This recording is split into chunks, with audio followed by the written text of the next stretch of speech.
റമളാൻ മാസത്തിൽ വെച്ചുകൊണ്ട് പാരായണം ചെയ്യേണ്ട ഗ്രന്ഥമാണ് പരിശുദ്ധമാക്കപ്പെടുന്ന ഖുർആൻ.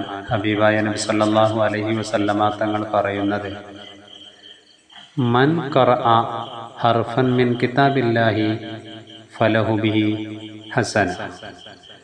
അള്ളാഹുവിൻ്റെ ഖുർആനിൽ നിന്ന് ഒരക്ഷരം ഓതിക്കഴിഞ്ഞാൽ അതിനിക്ക് പ്രതിഫലമുണ്ട്. വൽ ഹസനതു ബിഅശ്രി അംസാലിഹ, ഒരു നന്മക്ക് 10 പ്രതിഫലമാണ് ലഭിക്കുന്നത്.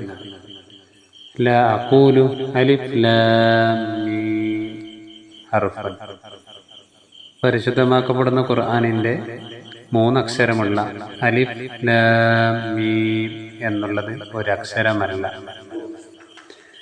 വലാകിൻ അലിഫുൻ ഹർഫുൻ, പക്ഷേ അലിഫ് എന്നുള്ളത് ഒരക്ഷരമാണ്, ലാമുൻ എന്നുള്ളത് മറ്റൊരക്ഷരമാണ്, മീമുൻ എന്നുള്ളത് മറ്റൊരക്ഷരമാണ്.